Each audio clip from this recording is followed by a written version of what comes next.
జ్ఞానేన రాంశమత కర్కశ తర్కతంత్రే సింహాంశమేకమపి తద్వివిధం సమర్చ్య తేన స్వయం తదభవత్ గురురాజయోగాత్ శ్రీమండలీక గురుమండలమాశ్రితోహం. వివేక చూడామణి గ్రంథంలో శంకర భగవత్పాదులు శిష్యుడికి అద్వైత బోధ చేస్తున్నారు. దాంట్లో వారంటారు, ఆత్మసాక్షాత్కారం లేకుండా ఏదైనా మరొక ప్రయత్నాలతో నీకున్నటువంటి అవిద్య, కామ, కర్మ బంధాలు వాట్లని పోగొట్టుకోవడం కోసమని ప్రయత్నం చేసినా ప్రయోజనం లేదన్నారు. ఏదైనా ఒక సాధన, దానికి తగినటువంటి సాధ్యం, మనం ఏదైనా ఒక ప్రయత్నం చేస్తున్నామంటే దానికి తగినటువంటి సాధనాలు ఉంటాయి. దాని సాధనాలు కాకుండా మరో సాధనాలతో ప్రయత్నాలు చేస్తే ప్రపంచంలో ఏదైనా పని జరుగుతుందా? ఆత్మస్వరూప సాక్షాత్కారం కలగాలి అన్నట్టయితే నీకు అవిద్యా కామకర్మాదులన్నీ కూడాను పరిపూర్ణంగా పోగొట్టుకోవాలి. అవన్నీ పోవాలి అన్నట్టయితే నీకు ఆత్మస్వరూప సాక్షాత్కారమే సాధనం. ఇది లేకుండా ఏదైనా మరో ప్రయత్నం వల్ల ఉపయోగం ఏం లేదు కదా. న యోగేన న సాంఖ్యేన న కర్మణా నో న విద్యయా బ్రహ్మాత్మైకత్వబోధేన మోక్ష సిద్ధ్యతి నాన్యథా. అంటే కొంతమంది యోగం, సాంఖ్యం, కర్మ, ఉపాసన, సగుణోపాసన ఇలాంటివన్నీ కూడా అనుష్ఠిస్తూ ఉంటారు. వాట్ల వల్ల కూడా మనకి మోక్షం వస్తుందంటారా? అంటే మరి వాట్ల గురించి కూడా వేదాలు బోధిస్తున్నాయే. వేదాలు చాలా గొప్పవి కదండి. వాట్ల వల్ల కదా మనకి ఎప్పటికైనా మోక్షం రావాలి. అది కూడా ఉపనిషత్తులు. ఆ ఉపనిషత్తులలో ఈ సాంఖ్యము, యోగము ఇవన్నీ కూడా ఉన్నాయి. సాంఖ్య శాస్త్రాన్ని చెప్పినటువంటి వాడు కపిల మహర్షి భాగవతంలో దేవహూతికి సాంఖ్య శాస్త్రాన్ని బోధించినట్టుగా మనం వింటుంటాం. వాళ్ళు ప్రకృతి పురుషులు ప్రధానం, జగత్ కారణం అనేటటువంటి తత్వం వాళ్ళది. అంటే మాయని వాళ్ళు జగత్ కారణంగా అంగీకరించారు. తర్వాత యోగము, కర్మ, యోగ శాస్త్రం కూడా చాలా గొప్పది. అట్లాగే సరే కర్మల గురించి మనం అడుగడుగునా అనుకుంటూనే ఉంటాం. సగుణోపాసన ఇవన్నీ సాధనాలే గాని సూటిగా సాక్షాత్తుగా బ్రహ్మజ్ఞానానికి సాధనాలని చెప్పడానికి అవకాశాలు లేదు. ఇది పరంపర చిత్తశుద్ధి ద్వారా ఇవన్నీ కూడాను కారణాలు. కర్మలున్నాయి. అనేక జన్మల్లో నుండి మనకి మనసులోకి ఏర్పడినటువంటి కామక్రోధాది వాసనలన్నింటినీ కూడాను నిర్మూలనం చేయడం కోసమని నిష్కామ కర్మానుష్ఠానం ఏర్పడింది అని మనకి ఉపనిషత్తులు, భగవద్గీత చెబుతోంది. అలాగే చిత్తచాంచల్యం లేకుండా ఏకాగ్రత లభించడం కోసం యోగం అని పతంజలి మహర్షి యోగ శాస్త్రాన్ని ఆయన రచించారు. ఇట్లా ఇవన్నీ కూడాను సాధనాలే గాని కేవలం సాక్షాత్తుగా మోక్షానికి సాధనం బ్రహ్మాత్మికత్వ విజ్ఞానం ఒకటే. అయితే సగుణోపాసన కూడా చాలా గొప్పది. దాని గురించి ఉపనిషత్తులు వర్ణిస్తూ ఉంటాయి. దాని గురించి కూడా మనం తెలుసుకోవటం, దాన్ని ఆచరించటం, దానివల్ల కూడా మోక్షం వచ్చే అవకాశం ఉన్నట్టుగా కనపడుతోంది. ఏ బ్రహ్మలోకే పరాంతకాలే పరామృతాత్ పరిముచ్యంతి సర్వే అనంటూ నారాయణ మంత్రం దానివల్ల కూడా మోక్షం పొందే అవకాశం ఉన్నట్టుగా కనపడుతోందయ్యా. అందువలన మరి వాటిని కూడా మనం తీసుకుంటే బాగుంటుందేమో ఆ సగుణోపాసన కూడా చేయటం ఉపయోగిస్తుందేమో అనిపిస్తోంది అని అన్నారు. అది కూడా ఒక రకంగా ఆలోచిస్తే మంచిదే. అయితే దానివల్ల వచ్చేటటువంటి ప్రయోజనం ఎలా ఉంటుంది అని మనం ఆలోచిస్తే, బ్రహ్మణా సహ తే సర్వే సంప్రాప్తే ప్రతిసంచరే పరశాంతే కృతాత్మాన ప్రవిశంతి పరం పదం అని ఒకనొక వాక్యం. వీళ్ళు క్రమముక్తి అంటారు. ఇలా సగుణోపాసన చేసిన వాళ్ళకి క్రమముక్తి లభిస్తుంది అని చెబుతున్నాయి ఉపనిషత్తులు. అంటే వీళ్ళు బ్రహ్మలోకంలోకి పెడతారు. బ్రహ్మలోకంలోకి వెళ్ళి అక్కడ వెళ్ళి వేదాంత విచారం చేస్తూ బ్రహ్మతో పాటు ప్రళయకాలం దాకా ఉంటారట వాళ్ళు అక్కడ. సంప్రాప్తే ప్రతిసంచరే బ్రహ్మణా సహతే సర్వే, అప్పటిదాకా ఆయనతో పాటు ఉండి ఆ తర్వాత మోక్షం పొందుతారు అని ఉంది. కానీ జ్ఞానాన్మోక్ష అనేటటువంటి సిద్ధాంతంలో ఈ లోకంలోనే ఇక్కడే ఇప్పుడే వీడు ముక్తిని పొంది ఈ లోకంలోనే ముక్తుడే జీవన్ముక్తుడే సంచరిస్తూ ఉన్నట్టుగా మనకి ఉపనిషత్తులు మిగతా గ్రంథాలన్నీ కూడా బోధిస్తున్నాయి.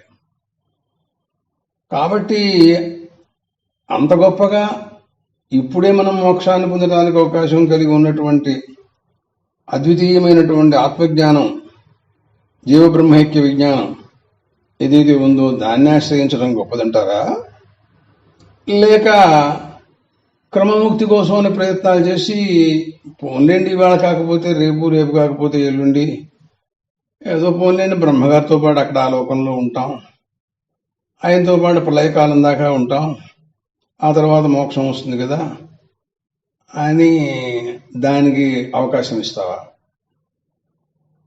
నీ ఇష్టం, నాకు అభ్యంతరం ఏం లేదు, రెండు కూడా గొప్పవే. అంటే నీకు ఇప్పుడే ఇక్కడే తత్వమసి వాక్యాదుల వలన జీవబ్రహ్మైక్య సాక్షాత్కారం కలిగి మోక్షం పొందటానికి తగినటువంటి ఉపాయాలు నేను చెబుతూ ఉంటే క్రమముక్తిని గురించి నువ్వు ఆదరిస్తాను అంటావు. నీ అభిప్రాయం ఏమిటి అసలు నాకు తెలియపెడతా. ఇది సాధ్యం కాకే, జ్ఞాన మార్గంలో బుద్ధి ప్రవేశించకే ఈ ఉపాసనా మార్గం ద్వారా పెడుతున్నాను అని దానికి అర్థం. అయితే సరే, నీ ఇష్టం. ఇది నన్ను అడిగితే దానికంటే ఇది చాలా సులువు. నీకు తెలుసో తెలీదుగా నీకు ఒక విషయం చెప్తా.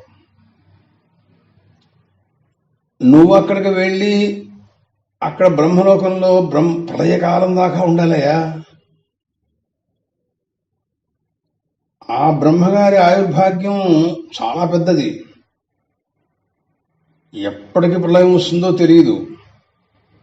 అప్పటిదాకా రోజు మళ్ళీ నువ్వు కఠోపనిషత్తును మళ్ళీ అక్కడి నుంచి ముండకం మాండూక్యం అని చదువుతుండాలి. అక్కడ ఆయన చదువుతాడు. మళ్ళీ ఇక్కడ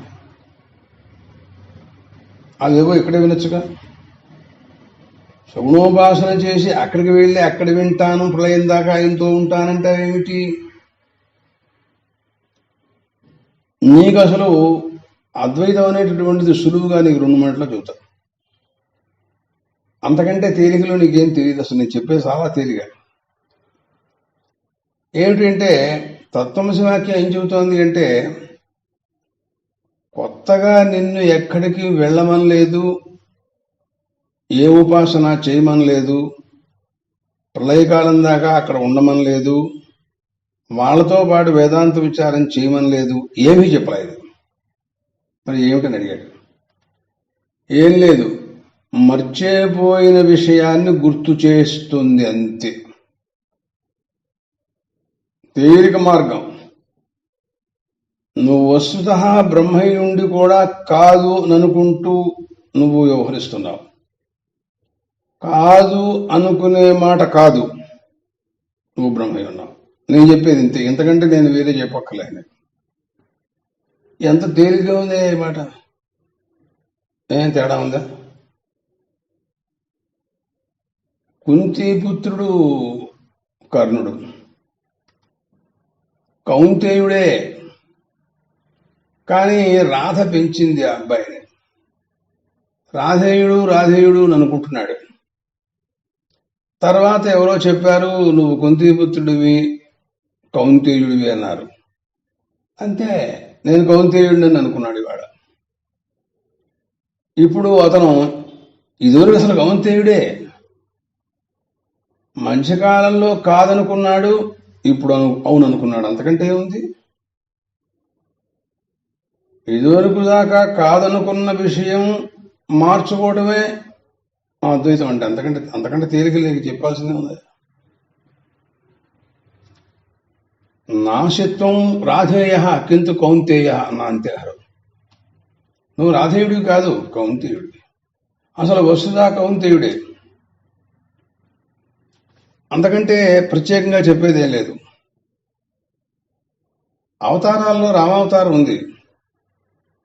రావణాసుడు యొక్క వరాలను బట్టి మానవ రూపంతో పరమాత్మ అవతరించారు. ఆయన ఆత్మానం మానుషం మన్యే అనుకుంటున్నానని చెప్పారు. నేను మనుష్యుడిని అనుకుంటున్నాను అని అన్నారు ఆయన. మన్యే అన్నారు ఆయన. అనుకుంటున్నారు అంటే ఆయన కాదనే అర్థం. అలా అనుకోవాల్సినటువంటి అవసరం ఎందుకు వచ్చిందంటే అది రావణాసుని కోసం. వాడేం చేశాడు? దేవదానవ రాక్షస కింద కింపురుషాదులు ఎవరు నన్ను ఏం చేయకూడదని బ్రహ్మగారిని పెద్ద బ్రహ్మాండంగా అడిగాడు. సరే అన్నాడు ఆయన. మరి మనుషుల వలన, మిగతా వాళ్ళ వల్ల, పశువుల వలన, పక్షుల వలన నీకు మృత్యువు రాలేదని అడగలేదేమిట్రా అని ఎవరో అడిగారు. తృణభూతాహిమే రాజన్ అన్నాడు ఉత్తర రామాయణంలో. వాళ్ళే ఏం చేయలేకపోతే వీళ్ళేం చేస్తారండి? పర్వాలేదులేండి అన్నట్టు ఛాన్స్ దొరికింది. వాడి నోటంబడే వాడే ఒప్పుకున్నాడు. అందుకోసమని రాముడుగా మనుషుడిగా అవతరించాడు. ఆత్మానం మానుషం మన్యే అని అన్నాడు. ఎంతవరకు ఇదంతాను? రావణాసుడు చచ్చేదాకా. ఆ తర్వాత బ్రహ్మదేవుడు అందరూ దిగొచ్చి ఏకశృం గోవరాహస్వం శ్రీరామ నువ్వు మహావిష్ణువయ్యా అని చెప్పారు. నేను మహావిష్ణువుని అన్నాడు అప్పుడు ఆయన. అంతకుముందు తెలియదు ఆయనకి. మహావిష్ణువే అసలు. మధ్యలో కొద్ది రోజులు రావణాసురుడు పుట్టడం, వాడి కథ అంతా నీకు తెలుసు కదా, నువ్వు ఎరుగున్నావు కదా రావణాసురుడు. వాడు ఎన్ని వేషాలు వేసాడో మనందరికీ తెలుసు. అది అవడం, లంకలోకి వెళ్ళడం, ఆయన సంహరించడం, సీతాంబాన్ని తీసుకురావడం అంతా జరిగిపోయిన తర్వాత బ్రహ్మదేవుడు దిగొచ్చి తర్వాత అన్నట్టు ఆయన ఏకశృంగో వరాహస్తం అన్నట్టు. నీ శృంగంతో భూమండలాన్ని అంతా పైకి లేవలసిన అవతార పురుషుడు సాక్షా మహావిష్ణువి. వరాహ అవతారం ఎత్తిన వాడు వినివి, మన మత్స్యావతారం ఎత్తిన వాడు. అబ్బో ఇంకా ఆయన నేను మహావిష్ణువుని అనుకున్నాడు. ఆ తర్వాత అయితే మధ్యలో ఆ లక్షణాలు, ఆ మాటలు ఈయన దగ్గర ఉన్నాయి. అయితే ఏంటంటే కొంతమంది గొప్ప కోసం కూడా చెబుతుంటుంటారు. అసలు నేను లేవగానే లేస్తే ప్రపంచం ఆగుతున్నానంటాడు వాడు. ఇదే వాడు లేవలేడు, అటు జరిగేదేం లేదు, ఊరికి అంటాడు వాడు. అట్లా ఈయన అంగుళ్యగ్రేణ తాను హన్మి సర్వాన్ దానవ రాక్షసాన్ అన్నాడు ఒక రోజున. సుగ్రీవుడు వాళ్ళందరూ ఉన్నారు. వాడిని విభీషణ్ని ఇక్కడ తీసుకొస్తే వాడు మన ఏం చేస్తాడో ఏమిటో ఏదో ఇలా వాళ్ళు చాలా అసంతృప్తిగా మాట్లాడారు. అన్ని విన్నాడు, చాలాసేపు విన్నాడు. విసుగుచ్చుంటుంది ఆయనకి పాపం. అంగుళ్యగ్రేణ తాను హన్మి సర్వాన్ దానవ రాక్షసాన్ అన్నాడు అంతే ఒకసారి. ఇలా చేతితో మిసేలంటే మొత్తం అందరూ నాశనం అయిపోతారు, ప్రపంచం అంతా కూడా ఉన్నారు. ఊర్మానాయను అలాంటి వాడు అయితే ఇది ఏమిటిది అంచేత ఉంది. మధ్యలో అంటూ ఉంటాడు. కానీ శాంతం అన్నట్టుగా బయట పెడితే మళ్ళీ బ్రహ్మగారి వరాలు, మళ్ళీ దెబ్బ కొట్టడం, రావణాసుడు ఎంత తలనొప్పి ఆహారం. అట్లాగే నీకు తేలికైన మాసం తత్వమసి మా వేదాంతంలో ఉన్నటువంటి విషయం. నీకు ఇది ఎంత తేలికైన విషయమే ఇది. దీనికోసం నువ్వు బ్రహ్మలోకంలోకి వెళ్ళి ఎన్నాళ్ళు పడుతుంటావు బ్రహ్మలోకంలోకి వెళ్ళటానికి?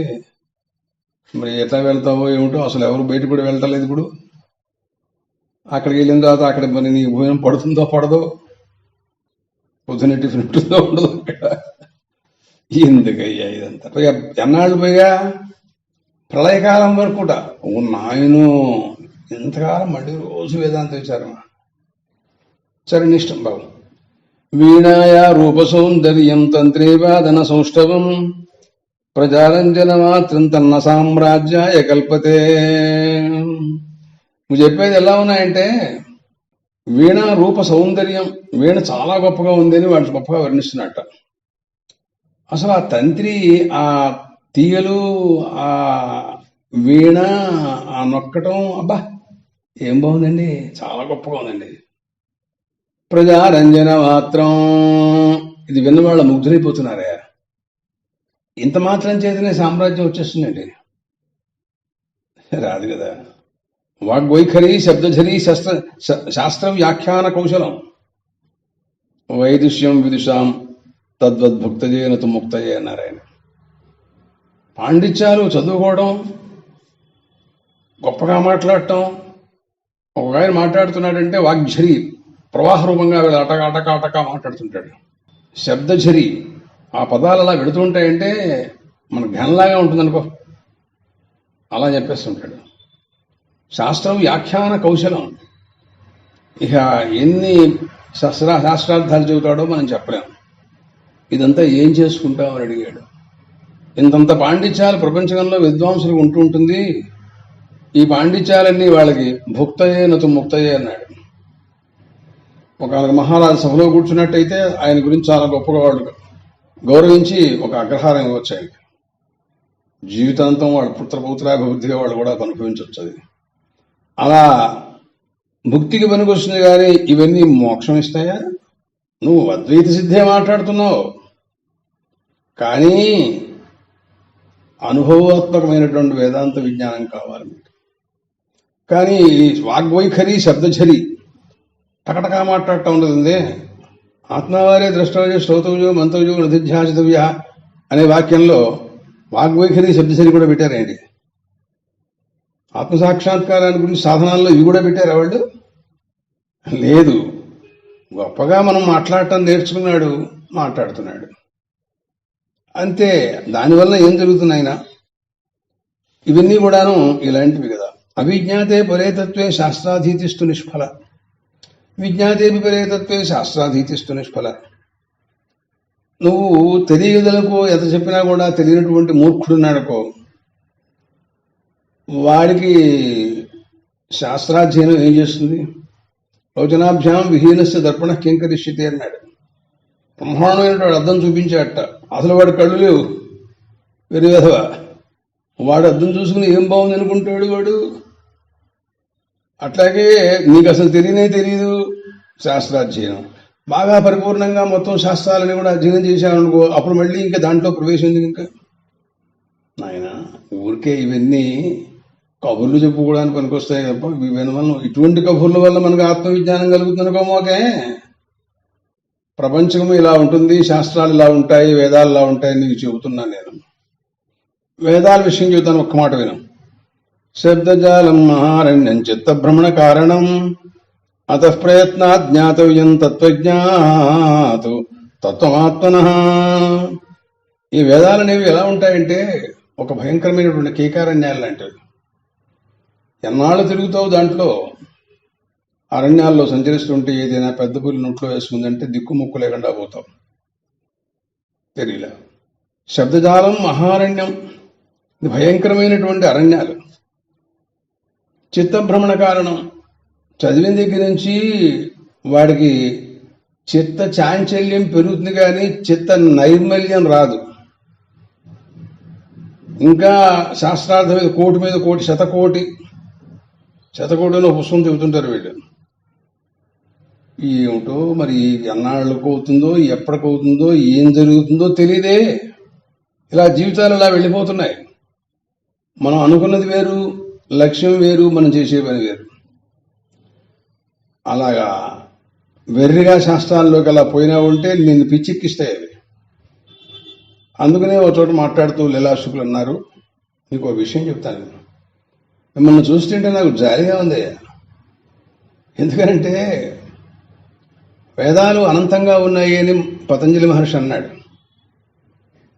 భరద్వాజ మహర్షి అని ఒక వృత్తాంతం ఉంది వేదాల్లో. ఆయన వేదాధ్యయనం చేయడం అంటే ఇంకా ఆయనే సాటి. ఎన్ని జన్మలెత్తినా, ఎన్ని ఆయుర్భాగ్యాలున్నా, ఎంతున్నా సరే వేదాధ్యయనం చేస్తుంటూనే ఉంటారంటాడు ఎప్పుడు. ఆయన మహర్షుల ఆయుర్భాగ్యం అంటే చాలా పెద్దది. ఆయన ఆయుర్భాగ్యం అంతా కూడా వేదాధ్యయనం కింద ఖర్చు పెట్టాడు. తర్వాత దేవేంద్రుడు వరాల్లో దేవతామానం ప్రకారంగా 100 సంవత్సరాలు మళ్ళీ తీసుకున్నాడు ఆయన దగ్గర నుంచి వరాల్లో. అట్లా 4-3 సార్లు విపరీతంగా తీసుకుని వేదాధ్యయనం చేశాడు. ఒకసారి దేవేంద్రుడు వచ్చి మళ్ళీ అడిగితేను, ఏమయ్యా ఏం చేస్తున్నావు అని అడిగాడు. ఇట్లా గడిగి పిలుస్తున్నావు నువ్వు అని అడిగితే అన్నాడు ఆయన, నేను వేదాధ్యయనం చేస్తున్నానండి, దానికోసమే మీ దగ్గర నుంచి ఆయుర్భాగ్యం తీసుకుంటున్నాను, అంతేగాని నేనేదో వ్యర్థంగా కాలం గడపటం లేదు అని చెప్పాడు. అప్పుడు ఆయన అనుకున్నాడు, ఈయనేదో పాపం వేదాధ్యయనం చేస్తే అయిపోతుంది అనుకుంటున్నాడు. అనుకున్న తర్వాత ఆయనకి ఏదో సావిత్రాగ్ని ధ్యానాన్ని ఉపదేశం చేశాడని వేదాల్లో ఉంది. తగుంహత్రీన్ గిరిరూపాన విజ్ఞాతా నిపదర్శయాంచకార తేషాగుంహైకైకస్మాన్ ముష్టినాదదే యత్తే చతుర్థమాయుర్దజ్జాం కిమేనేన కుర్యా ఇతి బ్రహ్మచర్యమేవేనేన చర్యేయమితి హోవాచ. ఎన్నిసార్లు మాట్లాడినా నేను బ్రహ్మచర్యమేవే అంటూ వేదాధ్యయనం చేస్తున్నానంటున్నాడండి. ఆయనదేం పోయింది, యోగ ప్రభావం ఎంత ఆయుర్భాగ్యం కావాలన్నా ఆయన ఇచ్చేస్తాడు. కానీ ఈయన అలా చేస్తూనే ఉన్నాడు, కానీ కావటం లేదు.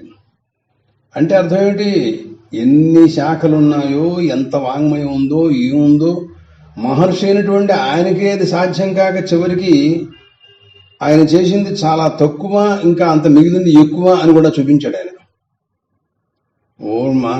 ఆయనకే అలా ఉంటే మన వల్ల ఏమవుతుందండి అసలు వేదాధ్యయనం? అలా ఇప్పుడే ఈ రోజుల్లో కొంచెం చదువుకున్న వాళ్ళే అలా పడిపోయి జీవితం దాంతోనే వాళ్ళకి సరిపోయి ఆ తర్వాత ఏమీ చేయలేక, అసలు ఆత్మజ్ఞానం అంటే అసలు తెలియక, ఏం తెలియక కొట్టుకుంటున్నారు. ఒక మహాత్ముడు అన్నాడు, నాయన మీకు ఒక విషయం చెబుతాను, నేను ఇవన్నీ చదివితే అయిపోతాయని నువ్వు అనుకోవడం చాలా పొరపాటయ్యా. వరమిమం ఉపదేశం ఆద్రియధ్వం నిగమవర్ణేషు నితాంతచారఖిన్నా. మిమ్మల్ని చూస్తుంటే నాకు జాలిస్తుంది. ఆ వేదాలని అరణ్యాలున్నాయి, భయంకరమైన కీకారణ్యాలు, వాటిని అధ్యయనం చేసి వాటిల్లో తిరిగి ఆ వేదార్థాలు విచారించి అక్కడి నుంచి వేదాలు కర్మకాండల గురించి చెబుతూ ఉంటాయి, మరొకటి చెబుతూ ఉంటాయి. దాన్ని వ్యాఖ్యానం చేసిన మహర్షులు చాలా మంది ఉన్నారు, మీమాంసా శాస్త్రజ్ఞులు మహర్షులు. దాంట్లో అక్కడి నుంచి వారు 6 పురుడాశాలని, అష్టాక పాలాలని, ఏకాదశి పాలాలని, అదేని ఏదని, పశువుని యజ్ఞముని, యాగాలు, శాలలో పశువు, అబ్బో వాళ్ళు చెప్పే కబుర్లు మనకు తెలియదు, పిచ్చెక్కిపోతుంది. అది ఎప్పటికి తేలుతుంది అంటే తేలేదు కాదు, తెమలటం లేదు, ఆయుర్భాగ్యం చాలటం లేదు. అలా ఒక శాస్త్రానికి ఇలా ఉంటే అసలు వ్యాకరణ శాస్త్రాన్ని గురించి వాళ్ళు చెబుతారు, అమ్మబాబు అంతకంటే చెప్పలేము. ఇట్లా దేన్ని చూసినా కూడా అలా కనపడుతోంది. వీటిల్లో విసిగి వేసారి పడిపోయి మీరు నీరసించి ఏం తెలియని పరిస్థితిలో ఉన్నట్టుగా నేను మిమ్మల్ని అర్థం చేసుకున్నాను అంటున్నాడు ఆయన.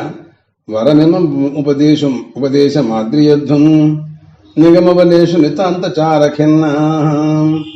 ఆ వేదాలలో మీరు సంచరించి కిన్నురై పడిపోయినారయ్యా మీరు. ఇది పద్ధతి కాదు, మీ జీవితం అయిపోతుంది. అనుకున్న లక్ష్యం సిద్ధించదు. నువ్వెవరివి, ఎక్కడి నుంచి వచ్చావు, నీ కర్తవ్యం ఏమిటి, గమ్యస్థానం ఏది అనేటువంటి ప్రశ్నలకు సమాధానం ఇంతవరకు లేదు, తెలియలా. అందువలన అవి లేకుండానే దీంతోనే కాలం గడిచిపోతోంది.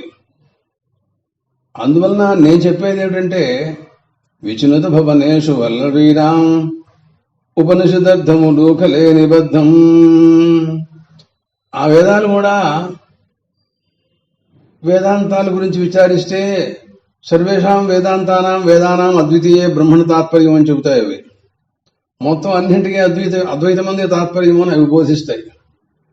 కర్మకాండలు కూడా అద్వైతమంది తాత్పర్యం అని చెబుతాయండి. అవి ఓ పక్క నుంచి వీడు కర్మలు చేస్తున్నాడు, దీనివల్ల అద్వైతం నీకు జ్ఞానం కలుగుతుంటాడు ఏంటండి. వాళ్ళు చెబుతారు ఆ విషయాలన్నీ. ఎప్పటికీ తెలుస్తుంది నీకు ఈ విషయం? చదివితేనా అవకాశం ఏది అసలు? ఆత్మతత్వాన్ని విచారించాలి. సోన్వేష్టవ్య సజ విజ్ఞాసితవ్య ఆత్మవారే ద్రష్టవ్య శ్రోతవ్యో మంతవ్యో నిధ్యాసితవ్య. అనంటూ బృహదారణ్యకం చాందోగ్యం ఇవన్నీ కూడాను ఆత్మాన్వేషణ చేయవలసింది అని అది చెబుతున్నాయి ఓ పక్క నుంచి. అనాత్మపదార్థంతో ఆత్మపదార్థం కలిసి ఉంటుండగా అనాత్మపదార్థాన్ని వేరు చేసి ఆత్మస్వరూపాన్ని తెలుసుకోవడం కోసం అని ప్రయత్నాలు తత్వమసి. నీవు ఆత్మస్వరూపమే అయి ఉన్నావు, కానీ జీవుడని అనుకుంటున్నావు. నువ్వు అది కాదని చెబితే చాలా ఆత్మస్వరూపమే అయి ఉంటావన్న సంగతి స్పష్టంగా తెలుస్తుంది. దానికోసమే కదా ఇప్పుడు ఈ ప్రయత్నం అంతా కూడాను. దానికోసమని మరి ఎక్కడో ఆత్మస్వరూపం ఉపనిషత్తుల్లో శిఖరాగ్రం పైన ఎక్కడో ఒక చోటు ఉంటే దానికోసమని అది పట్టుకోవడం కుదరక ఇంకా మిగిలినవన్నీ ఇలాగే వీటితోనే సాధనాలతోనే కాలం గడిపేస్తావా?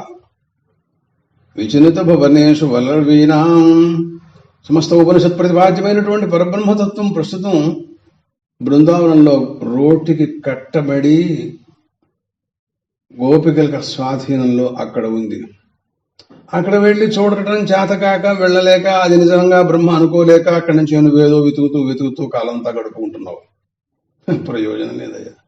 ఉన్నది ఒక చోటు, వెతికేది ఇంకో చోటు. ఏమన్నా బాగుంటుంది ఈ పని? ఇంకో వస్తువు పోయింది, అది ఒక చోట పోతే ఇంకో చోట వెతుకుతున్నాడు. ఎన్నాంటి వెతుకుతాడు, ఎప్పటికి దొరుకుతుంది అది?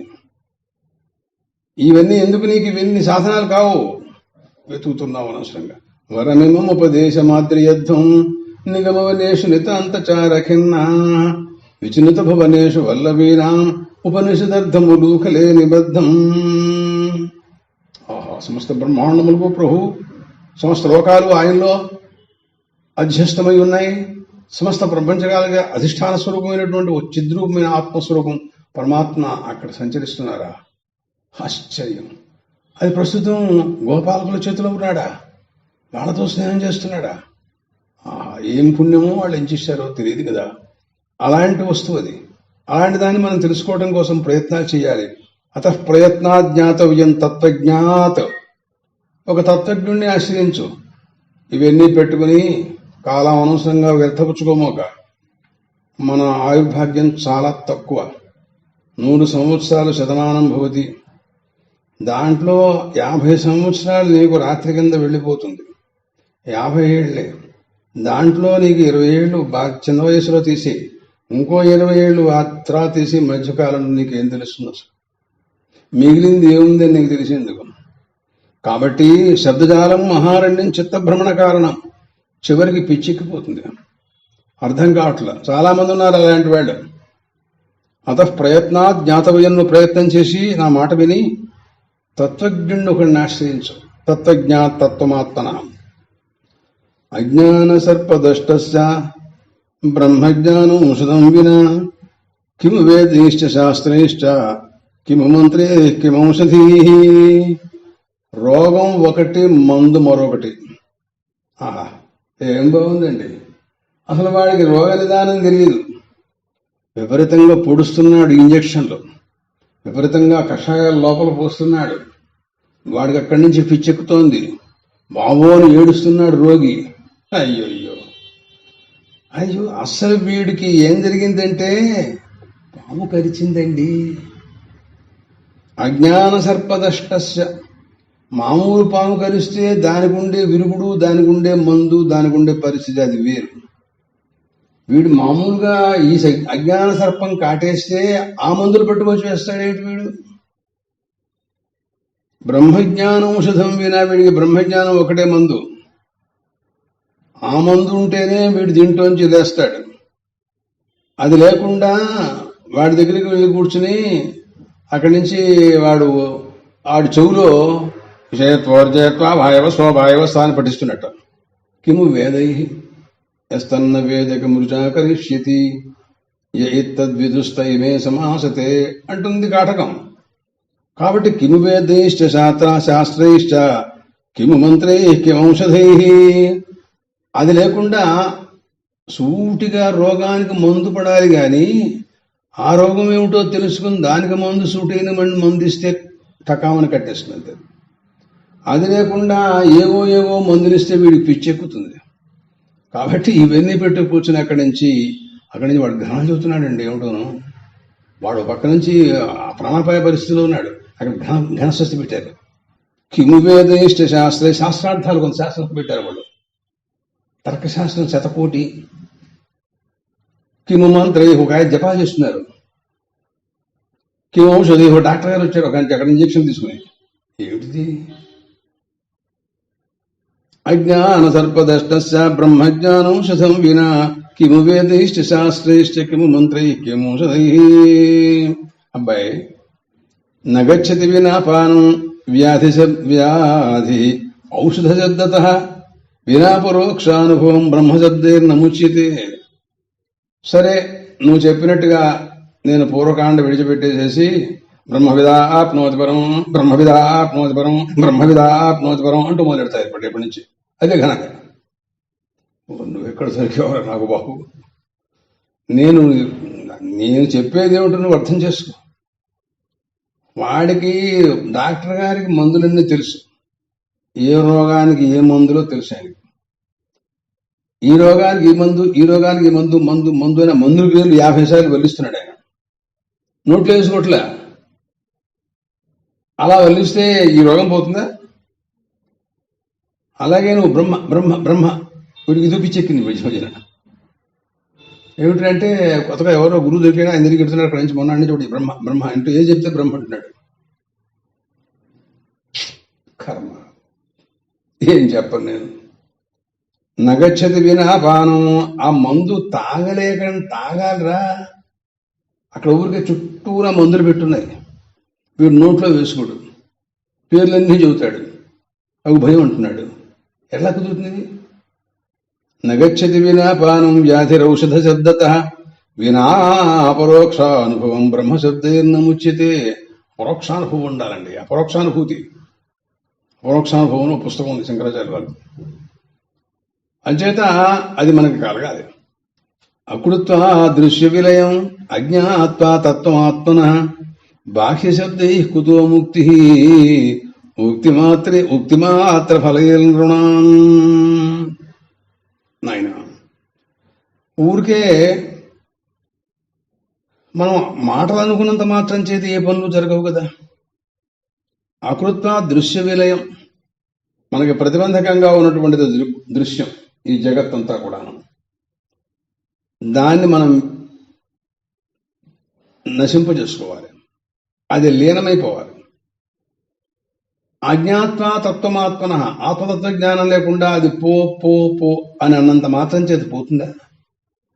అలా పో పో అని అంటమే తప్ప అంతకంటే నీకు మిగిలేదేం లేదు. బాహ్య శబ్దై కుతో ముక్తి. అంచేత తప్పకుండా నువ్వు ప్రయత్నం చేయనైనా. అకృత్వా శత్రు సంహారం అగత్వా అఖిల భూశ్రియం రాజాహమితి శబ్దాన్నో రాజా భవితుమర్హతి. రాజు అవ్వాలనేటువంటి చాలా కోరుకుందండి, కానీ శత్రు సంహారం చేయలేడు. మరి అవతల వాళ్ళ యొక్క రాజ్యాధికారం అవన్నీ పొందలేడు. అవన్నీ జరగకుండానే నేరాజు అని అనుకున్నంత మాత్రం చేత వాడికి రాజ్యం వస్తుందా? వాడు కృతార్థుడవుతాడా? వాడికి ఎప్పటికైనా రాజు అవకాశం ఉంటుందంటావా?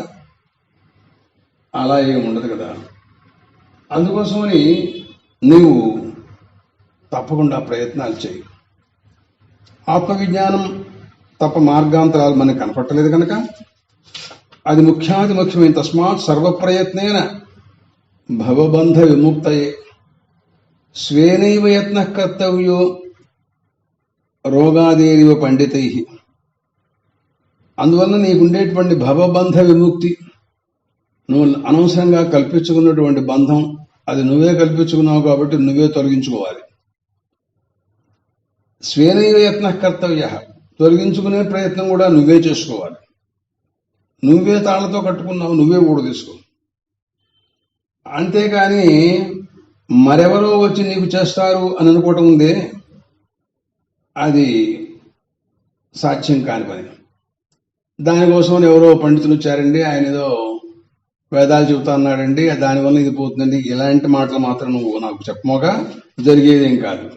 శృణుష్వావహితో విద్వన్ యన్మయా సముదీయతే తదేతశ్రవణాత్ సజ్జో భవబంధాద్ విమోక్షితే.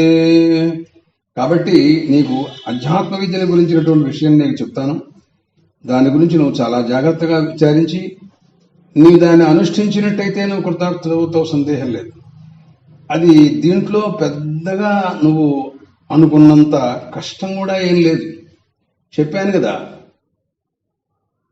నువ్వు అనవసరంగా ఆరోపించుకున్నావు, ఆ ఆరోపాన్ని తొలగించుకోవడం ఇంతే,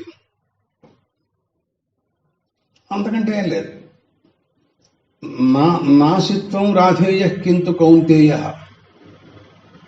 నువ్వు రాధేయుడివి కాదు, కౌంతేయుడివి అంతే.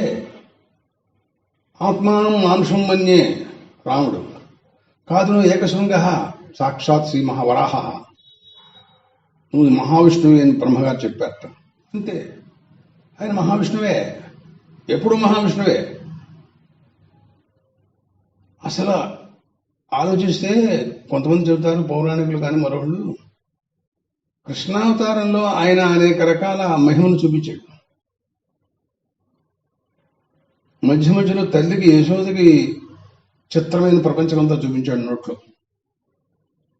కౌరవ రాజ్యసభలో తన విశ్వరూపాన్ని చూపించాడు.